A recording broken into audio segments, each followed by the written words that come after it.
The first sheet came off the press at 4:17 in the morning, warm enough to curl against Tiana Galloway's fingers. She expected the cover she had approved 6 hours earlier. Instead, Odessa Winslow stared back at her beneath the magazine's silver masthead, posed in white against midnight blue. Tiana checked the next sheet. Odessa again. Gareth. Printing supervisor Gareth Kirkland was already crossing the floor. The press thundered through another cycle. Tiana laid the oversized proof on a steel table, her ruby-red dress from the anniversary dinner dark under the industrial lights. That isn't the release I approved. I know. Active job. Gareth opened the production terminal. B17. Mine was B12. Show me final editorial release. He pulled up the field. Blank. His expression tightened. Managing editor Monique Larkin arrived with her phone in hand. Tiana, Digital says, "Did editorial release this?" Tiana asked. "No, did you?" "No, more Odessa covers rolled out." Tiana looked at Gareth. "Can you stop safely?" "Yes." "How fast?" "Under a minute." "Stop the run." Gareth hesitated for one beat. Full stop. Full stop. He reached for the control. The press slowed with a deep mechanical groan until the paper stopped feeding. The sudden quiet made every voice sound exposed. Gareth checked the counter. 28,462 covers through the first stage. Find out how many can be intercepted before binding. Monique glanced at the clock. Freight cutoff is 7:15. Digital is scheduled for 6. Hold Digital. Tiana's phone vibrated. Tristan Underwood. She answered. Her husband skipped hello. "What did you do?" "Stopped an unauthorized cover." "You stopped a national print run." "Yes." "Restart it." "No, Odessa's cover is commercially stronger." "That doesn't make it approved." "You're making this personal." "Someone made it operational." "You have no idea what this costs." "I'm finding out." Tiana watched Gareth's separate recoverable stock. "Did you tell commercial to use Odessa's cover?" A pause. "We'll discuss this at home." "This is not a home decision. It became one when you punished the company because you're angry with me." "My anger didn't replace B12 with B17. Tristan's voice hardened. "I'm the investor keeping this operation funded. And I'm the editor-in-chief with final cover release. Neither role gives us the other one." She ended the call. Monique studied her. That sounded revealing. Not proof. Gareth came back with numbers beginning to form on his clipboard. "Most of the bad covers can be destroyed before finishing. But we've lost paper, ink, plate time, and part of the press window." "How much time?" "Best case, we keep this line until 8:30. After that, another client owns it." Tiana placed Odessa's proof beside the terminal. "Exact numbers. Exact chronology. No assumptions." Gareth nodded. Monique asked, "What are we trying to accomplish?" Tiana looked at the silent machinery. "Publish the issue. Not punish Tristan. No, not bury Odessa. No, not save your position." Tiana met her eyes. "Publish the issue, protect editorial authority, and don't make the staff pay for my marriage." Monique nodded once. Tiana looked at the wrong cover again. "Now find where B12 became B17. Gareth stopped her before she moved away. "For the record, you're ordering the stop because the live cover does not match the released package." Tiana met his eyes. "Yes, you confirmed the mismatch, and my office holds stop authority when production materially diverges from final editorial release." "Good." He wrote the reason beside the counter reading. That mattered to her. She did not want loyalty disguised as procedure. She wanted a decision another supervisor could defend if she vanished from the room. Across the floor, operators began marking rejected stacks instead of destroying them immediately. Tiana told Gareth to preserve the sequence until the count was verified. If she had overreacted, the evidence would show it. If someone had bypassed her, it would show that too. The shutdown was hers now, including every dollar and every delayed truck attached to it. By 4:44, the shutdown had numbers. 7,000 unauthorized covers were too far into finishing to recover economically. The rest could be isolated before binding. Gareth wrote paper waste, plate time, and freight exposure on a white production board. "No catastrophe yet," he said. "Press window?" Tiana asked. Ours until 8:30, but only if the replacement package reaches plate prep in time. West Coast. Partial first wave. Monique turned her laptop toward Tiana. Digital is held. Subscriber alerts have not gone out. Tiana studied the two covers side by side. Her approved version showed three young designers restoring an abandoned public library into a community art center. Odessa's replacement was glossy and built for attention. The problem was not that Odessa looked beautiful. The problem was that editorial had never chosen her for the cover. Monique opened pre-press history. B12 entered at 10:08 p.m. Editorial release at 10:11. B17 entered at 1:36 a.m. Release. None. At 1:41. A commercial ticket had marked B17 urgent. Gareth pointed to its note. Executive brand priority. Do not delay. Is that normal? Tiana asked. No. Real emergencies name a correction. Advertiser issue or hold. Brand priority just tells the floor someone important wants something. Tiana told him to preserve the cue exactly as it stood. Monique's phone chimed. Odessa's publicity team wants confirmation of cover launch timing. Not whether she has a cover. Timing. Somebody outside the building had planned around B17 before Tiana knew it existed. Gareth found the night coordinator's note. Change per executive commercial escalation. Confirmed by media commercial at 1:39 a.m. No hack system, no hidden access, no mystery credential. A real business channel had been used as if commercial pressure could substitute for editorial release. For one brief moment, Tiana remembered the first issue Tristan had financed years earlier, when a sponsor threatened to walk over an investigative profile. He had stood in her office doorway and said, "If the story is right, print it. I'll find the money somewhere else." She had loved him partly for understanding that distinction. The memory did not excuse what he had done now. It explained why the violation felt larger than an affair. Monique interrupted before the memory could become refuge. The digital team needed a hold decision extended past 6, and every extension would require rebuilding the subscriber release schedule. At 4:58, the commercial director answered from a hotel room in Washington. Tiana asked who told him editorial approved the change. Nobody exactly. Tristan said the cover had executive support. Did he say I approved it? No, Monique. No, then why did you move it? The director hesitated. He called it an ownership-level brand decision. Tristan is an investor, not editorial release. I know. You knew yesterday. He admitted Odessa's team had supplied an alternate concept from the existing feature shoot, and that Tristan told commercial to move it into production. Odessa knew Tristan supported the cover, but the director could not say what she knew about editorial approval. Why attach an urgent ticket? Tiana asked.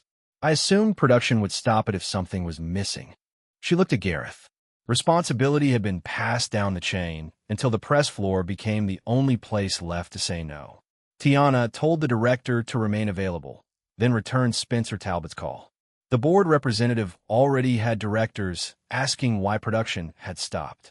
Because the live cover lacked editorial release, Tiana said. Who changed it?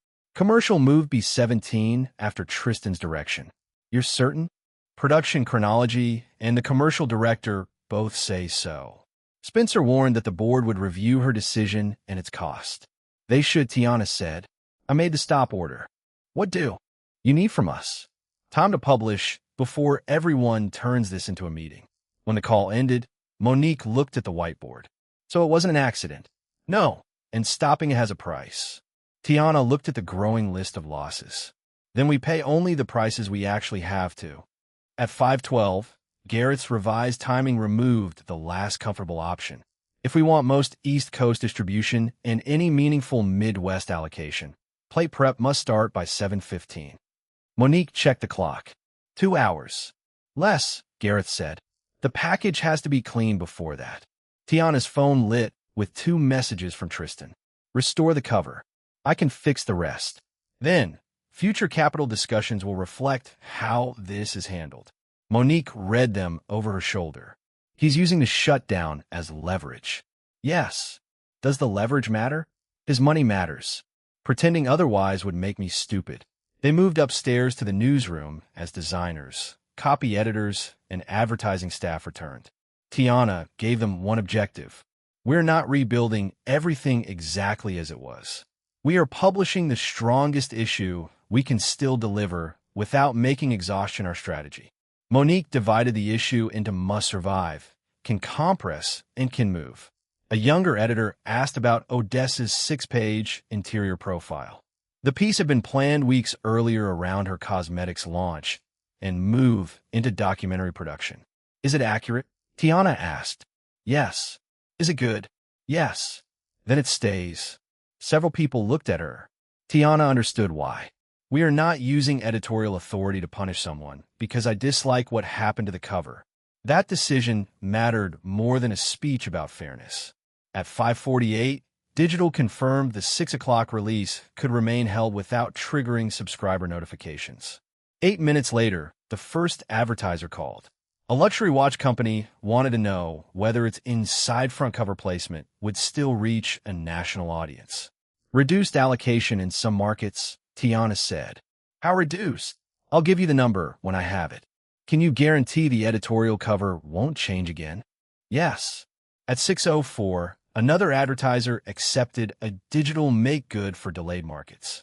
A third shifted part of its campaign to the next issue. Every solution saved one obligation by spending another. Then Odessa called Tiana directly. You stopped my cover. Yes. Tristan said you would. He knew the cover existed before I did. Odessa said her team had spent weeks preparing the launch and that Tristan told them the decision was done. Tiana told her it was never editorially approved. You know what this looks like, Odessa said. A wife removing her husband's mistress. Yes. It also looks like an editor-in-chief refusing to publish a cover she never approved. Odessa accused her of having a convenient principle. Tiana answered by telling her the interior profile remained in the issue. Odessa went silent. You kept it. If the work still meets editorial standards. Why? Because your profile and your cover are different decisions. Odessa did not apologize. She said she still wanted the cover, her promotional obligations mattered, and her audience mattered. Tiana agreed with all three. Then why does your process matter more? Odessa asked. Because your campaign can ask for a cover. It cannot become the editorial decision by skipping the person accountable for that decision. The conversation ended without friendship or surrender. At 6:27, Gareth brought the harder number. Even with a clean replacement window, first-wave distribution could fall by 18%. Monique showed Tiana the compression list. A 12-page luxury travel feature had to go. Its editor stared at her. That took 5 months. I know. It dies because of this. Yes. Tiana did not hide behind the deadline. I stopped the press. I'm not going to pretend the clock killed your feature. The editor was angry, but she nodded. Tiana accepted that anger as part of the cost. By 6:42, the replacement issue was possible. Not safe. Not complete. Possible. And now the question was no longer who had changed the cover. It was whether Tiana could still get a legitimate magazine into the world while Tristan made the price of refusing him larger. Monique asked the question Tiana had been avoiding. If Tristan's role is confirmed, what changes? Tiana answered without looking at his messages. We stop investigating for the sake of proving blame. From that moment forward, every fact we gather has to help us finish the issue or protect the people finishing it. At 6:51, Monique split the remaining work into parallel tracks. She took editorial closure. Gareth held production. Tiana handled advertisers, distribution, and every decision that could not be delegated without losing more time.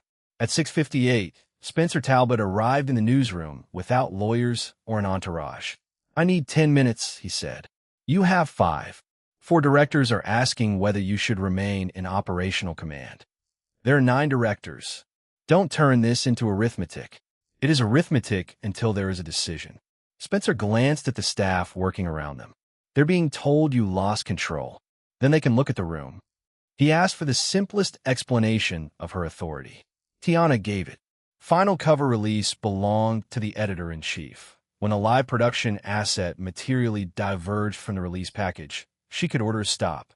Gareth had confirmed the mismatch before she acted. And Tristan? Spencer asked. He can argue strategy, audience, and funding. He can tell the board I made a terrible cover choice. He cannot convert those rights into final editorial release. Spencer asked what she wanted from the board. Nothing before we close the issue. They may not give you that. Then whoever interrupts production owns the next consequence. Monique called Tiana to the layout table. The last culture spread needed 2 corrections and 1 cut. Tiana made them while Spencer waited. Lock it. At 7:09, Gareth confirmed the package had reached plate preparation. 9 minutes later, the watch advertiser called back. It would keep its placement if at least 75% of projected first-wave distribution shipped within 24 hours. Garrett's best estimate was 82%. It was a margin, not safety. At 7:31, Tristan entered the newsroom. Several staff members lowered their eyes when he crossed the room, which bothered Tiana more than his anger. Outside, he said, no, she did not want a marital confrontation performed for employees. Conference room. 2 minutes. Behind the glass, Tristan accused her of making him look as if he had hijacked the magazine. You told Commercial to put Odessa on the cover. I told them to correct a weak choice. You don't hold final editorial release. I have $48 million in this company, and none of those dollars is a cover approval. He asked why she acted as if money meant nothing. It matters enormously, she said. It still isn't my approval. Tristan argued that Odessa had reach, that the magazine was losing momentum, and that he had been expected to protect growth. Tiana did not dispute those concerns. She disputed what he had done with them. You could have argued with me again in daylight. I knew your answer. Knowing my answer is not having my permission. Tristan looked through the glass at the staff. You're making them pay for your principles. Yes. He turned, surprised. Tiana continued. We cut pages. We reduced distribution. I'm accepting review. I am not pretending the cost disappears because the cover was wrong. Then restore Odessa and eliminate most of the loss. No, you would rather lose money. I would rather absorb a measurable loss than teach every person in this building that enough financial pressure can replace editorial authority. He asked whether she was willing to lose her job. I want my job, Tiana said. I am willing to risk it. For 1 second, his anger gave way to something older and sadder. Years earlier, he had admired the same refusal when it was aimed at other powerful people. We built this together, he said. Yes. And now you're drawing a line through it. I'm finding a line you crossed because you thought I would move it for you. Tristan opened the door. This isn't over. I know. At the door, Tristan paused. If I tell Commercial to stand down now, does any of this change? For a second, Tiana thought he was asking how to repair the breach. It changes what you choose next, she said. His face closed again. It doesn't recover the money you've already lost. The opening vanished. He left without withdrawing the pressure. After he left, Gareth called. The replacement plate had cleared. Then Spencer returned with a new pressure. Emergency review at 8:15. Tiana checked the clock. 7:44. After restart. Spencer's expression did not change. If you still have authority to restart. Tiana looked toward the press floor. For the first time that morning, she could see a complete issue ahead of her and still imagine being prevented from releasing it. The corrected cover proof reached the production floor at 7:52. Gareth placed it beside the rejected Odessa version. Color is clean. Registration, clean. Feature line, correct. Tiana reviewed the proof herself. The approved public library restoration image looked almost modest beside Odessa's portrait. It no longer felt modest to her. It represented a decision made through the process everyone had claimed to respect. At 8:04, Spencer called. Do not restart yet. Has my authority been suspended? No formal decision. Then what are you asking? 4 directors are discussing whether you should remain in command. Give us 10 minutes. The press window will not pause for deliberation. If you restart and they remove you, then I restarted while I held authority. Gareth had heard enough to become uncomfortable. I need clarity, he said when the call ended. Tiana agreed. She messaged Spencer. Please confirm current editorial release authority remains active unless formally changed. His reply came within a minute. Confirmed. No formal change as of 8:06. Tiana showed Gareth. That's enough, he said. Before he could begin restart preparation, Monique waved Tiana toward a video call. Odessa was in the back of a car, sunglasses pushed into her hair. My team says the cover announcement has to be canceled in 9 minutes. Yes. Tristan told me yesterday you had agreed in principle. I had not. Odessa looked away. I pushed him for the cover. Tiana waited. I wanted it, Odessa said. Not because he wanted it from me. Because I wanted it. I believe you. People already think everything I get comes through him. Some will. That doesn't bother you? What bothers me is letting that fear decide which rules apply. Odessa said Tristan had framed Tiana's refusal as jealousy, as if the cover were something one woman possessed and another was stealing. The cover doesn't belong to me, Tiana said. It belongs to an editorial decision I'm accountable for. Odessa reminded her that the campaign contract had launch obligations. Tiana told her to enforce every obligation that actually existed. You haven't read it. No, but if commercial had guaranteed editorial cover placement, Monique and I would have spent weeks fighting over that clause before anyone signed. Odessa's silence carried an answer. She was not innocent of ambition, but neither was she willing to inherit authority Tristan never had.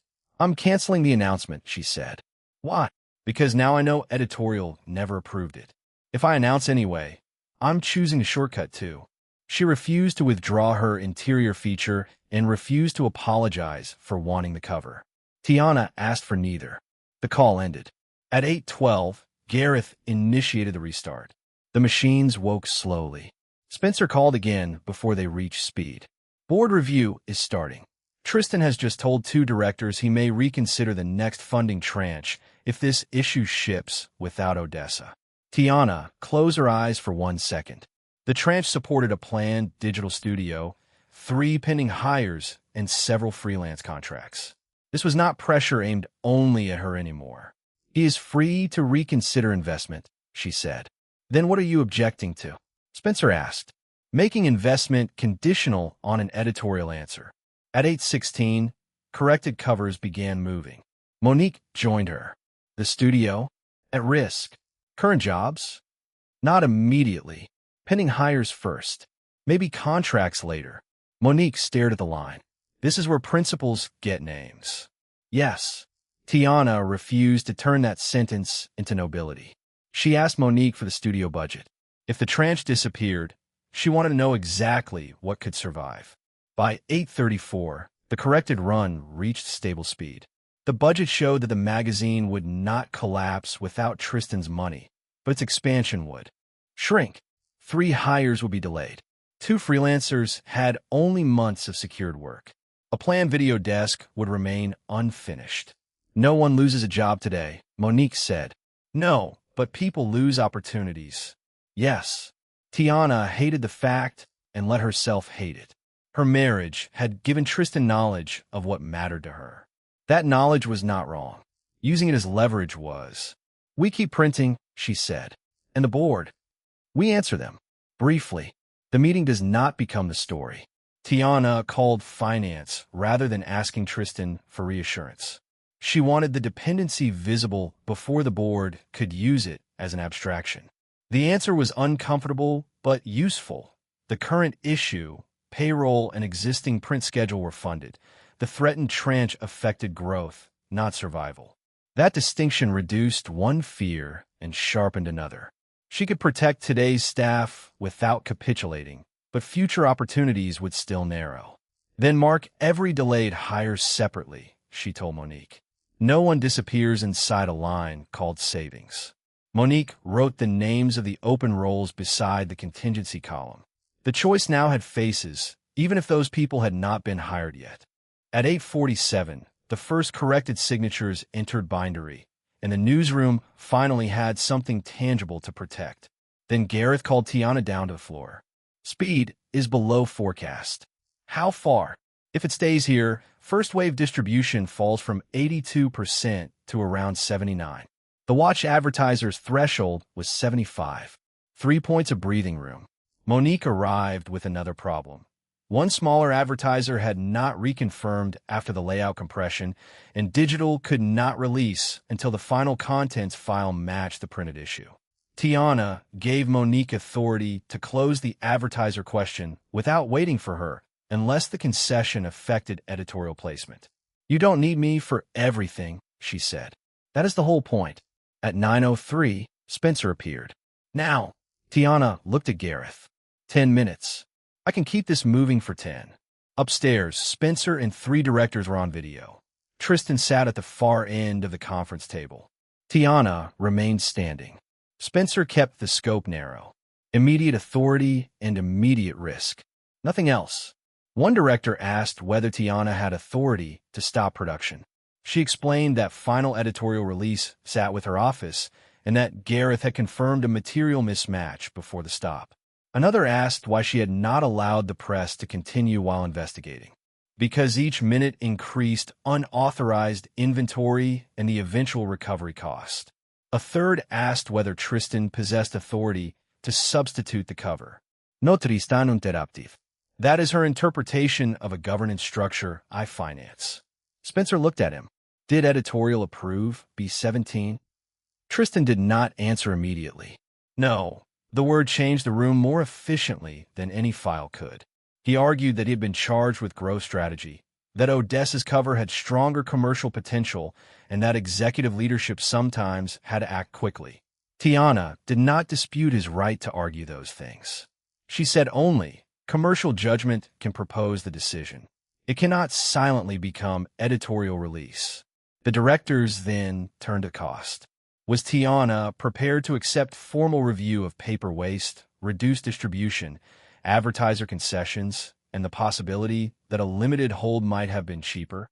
Yes. Tristan looked at her. You say that like removal cannot happen. It can. And you're comfortable? No. I want to keep my job. The admission made the room less theatrical. Tiana was not sacrificing a position she secretly despised. She was protecting the authority of a job she wanted. Spencer asked whether Tristan would separate the current issue from future capital discussions. It was a clean repair opportunity. The replacement issue was already printing. No one asked him to apologize, resign, or surrender his investment rights. If Odessa's campaign cover is restored, Tristan said, I will separate them. Tiana answered, it was never approved. Then approve it. No. Then remove her from command of this issue, Tristan told the directors. I am not continuing to fund an organization where editorial leadership can damage distribution because it dislikes a commercially valuable decision. Spencer's face tightened. You are conditioning future capital on a current editorial outcome. I am conditioning capital on competent leadership. Tiana felt the apparent defeat become real. Tristan had framed the exact cost she had accepted as evidence she should lose the authority needed to finish the recovery. Several directors were not convinced she had chosen the least costly remedy. The press was moving, but a formal suspension before final release could still freeze the issue between printing and shipment. Tiana did not defend herself with a speech. Review my stop. Measure it against alternatives. But do not call B17 approved because the person financing expansion wanted it. Spencer told her to return to production while they deliberated. Outside, Monique waited. Did he take the exit? No. He made funding conditional? Yes. Does that help? It makes the choice visible. Visibility doesn't ship magazines. No. Back downstairs, Gareth reported 79% projected first-wave distribution. The watch advertiser stayed. The unresolved, smaller advertiser accepted a later digital placement after Monique offered inventory in the next issue. One problem closed. Tiana looked at the corrected covers stacking beside the bindery and felt fear finally arrive without a task attached to it. She could do everything operationally right from this point forward and still lose command before the trucks closed.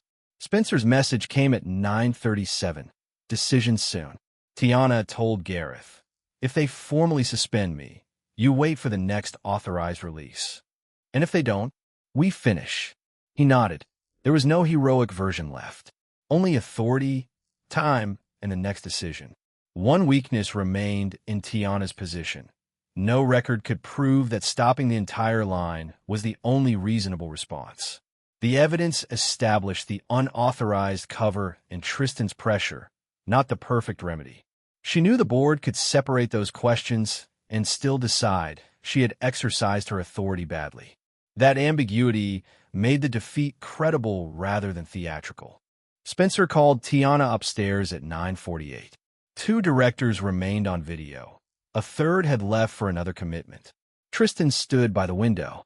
Spencer did not ask anyone to reopen the whole night. "We are separating 3 questions," he said. "The current issue, the stop order review, and future capital." Tristan objected that the separation was artificial. Spencer answered, "It is necessary because they carry different authority." Then he turned to Tiana. "For the current issue, existing editorial authority remains with you.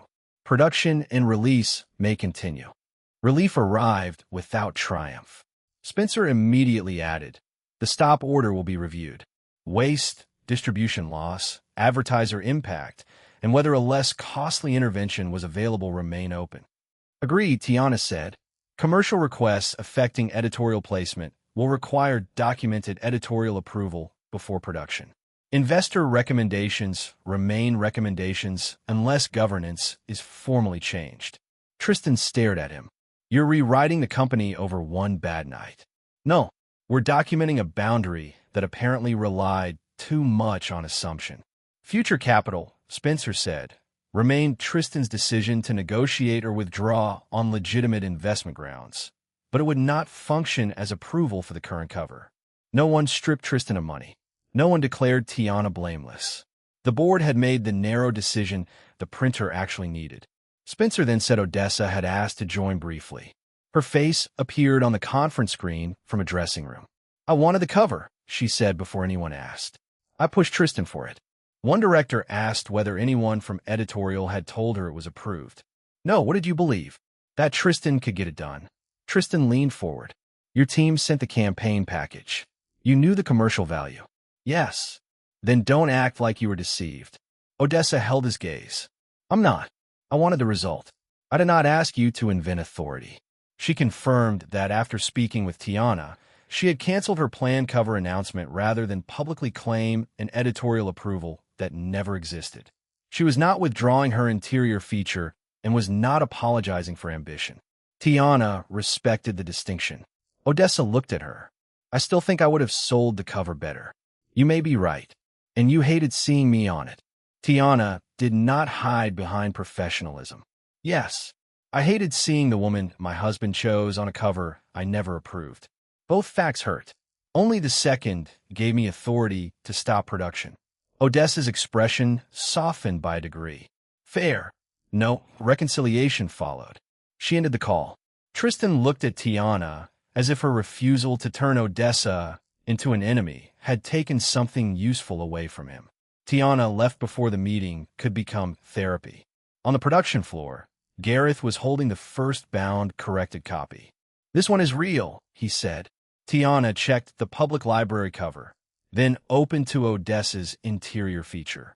It remained where editorial had placed it. Not erased, not promoted by pressure, simply published. Monique arrived with freight numbers. 78.6% confirmed first wave. 2 Western cities 1 day late. Smaller markets reduced. Digital, ready for 10:30. What's blocking it? You. She handed Tiana the release tablet. Tiana reviewed cover, contents, corrections, advertising positions, and release status. Then she approved the digital package. It was not a symbolic gesture. It was the ordinary responsibility she had fought to preserve. At 10:17, Tristan appeared at the edge of the floor. He did not approach the staff.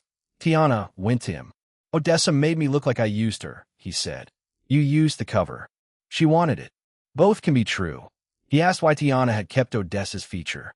Because it still belonged. In the issue, he reminded her the review remained and the capital discussion was postponed. "You may lose the studio expansion." "I know. You think process protects you from consequences." "No, then what does?" Tiana looked at the moving press. "Nothing always does." Tristan had no immediate answer. Finally, he said, I don't know what happens to us after this. Tiana believed him. Neither do I. At 10:27, the second distribution truck closed on time. Before Tiana left, Spencer made the boundary practical rather than ceremonial. Any investor or commercial request affecting a future cover would enter the same documented review queue as other proposals. No special corridor, no verbal shortcut. Tiana did not ask for a permanent veto. She asked only that everyone's authority be visible before paper moved. By 11, the crisis had become logistics. Pallet counts replaced accusations. Freight updates replaced board messages. The digital issue released at 10:30 without Odessa on the cover and without a public statement about the conflict. Subscribers received a magazine, not a revenge performance. The early distribution dashboard showed damage that was serious but finite. 2 Western markets delayed, 3 smaller regional allocations reduced, rush freight above forecast, and substantial paper waste. No collapse. No miraculous recovery. Monique found Tiana sitting on a low stack of unused pallets with her shoes off. You know this is not an approved executive workstation. Put in my review. Monique handed her coffee. Tiana asked whether everyone who had stayed beyond schedule had their extra hours recorded. Already done. Payroll, not informal comp time. Yes. She asked about the editor whose 5-month travel feature had been cut. Still angry, Monique said, she should be. She wants to rebuild it for digital. Offer the option. Don't turn it into another emergency assignment. They watched a forklift move corrected copies toward the dock. Monique said nobody clapped. Tiana looked at her. Why would they? In the bad version of this story, everyone suddenly realizes you were right and cheers. Tiana smiled. I'm glad we work somewhere less embarrassing. At noon, Spencer sent the preliminary stop order review questions. They were not accusations and not congratulations. Why a full shutdown rather than a limited hold? How much waste came from the unauthorized substitution before Tiana intervened? How much resulted from the stop? Could later interception have reduced loss? Which advertiser concessions were directly tied to her decision? Tiana opened a response file immediately. Monique groaned. Sleep first. If I sleep first, memory starts turning facts into defenses. She began with the 417 discovery and the counter reading Gareth had preserved.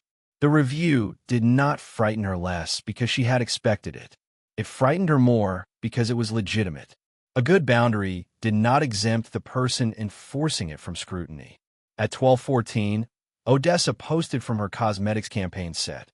She did not mention the magazine, accuse Tiana, or manufacture a reconciliation.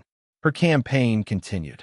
At 12:39, Tristan's office formally postponed the next capital discussion by 30 days. The tranche was neither canceled nor guaranteed. Tiana and Monique opened the digital studio budget again. Existing funds would keep current employees in place, but 3 planned hires would be delayed and 2 freelance contracts would need replacement revenue within 4 months. A new video desk would remain unfinished. Tiana hated that other people's opportunities now sat inside a dispute between her and her husband. She refused, however, to treat the cost as proof that the boundary had been wrong. Instead, she asked finance for 2 smaller plans, one using existing capital and another using partnership revenue already under contract. Neither plan matched the expansion she had wanted. Both could exist without pretending Tristan's investment was irrelevant. At 1:08, Gareth brought her a defective leftover copy carrying Odessa's unauthorized cover. Waste team found one. The image was slightly miscut at the spine. What do you want done with it? Recycle it. No souvenir. No, he dropped it into secured waste. Tiana did not need a trophy from the worst decision of the night. By 2, ordinary problems had returned. A restaurant review needed a headline. A columnist had missed deadline. A photographer wanted to replace a rainy exterior shot. A junior editor disagreed with Monique over a caption. Tiana welcomed all of it. At 3:11, she finally changed out of the ruby dress into a black sweater and loose trousers Monique kept for emergencies. In the office glass, Tiana did not look transformed. She looked exhausted. That felt more truthful. At 4:02, Tristan sent one word. Dinner? Tiana stared at it before replying, "Not tonight." Then she added, "We need different rules before we need dinner." She did not know whether that began repair or distance. His answer came 5 minutes later. Understood. Tiana left the uncertainty alone and walked into planning for the next issue, where 3 new cover concepts were already waiting on the wall. At 5:38, Gareth sent Tiana a photograph from the distribution dock. The final truck from the corrected first wave was pulling away, rear doors closed under late afternoon light. No option. Tiana saved the image, not as evidence, but as memory. Before leaving, she returned to the printing floor. The machines were already running another publication. Different paper, different colors, another deadline. The steel table where Odessa's unauthorized proof had rested before dawn was clean. Gareth stood near the control station. Final first wave, he said. 78.4%. Could have been worse. Could have been better. Yes. Neither needed to choose between those truths. Upstairs, the next issue meeting had already started. 3 cover concepts hung on the wall, and everyone watched Tiana too carefully when she entered.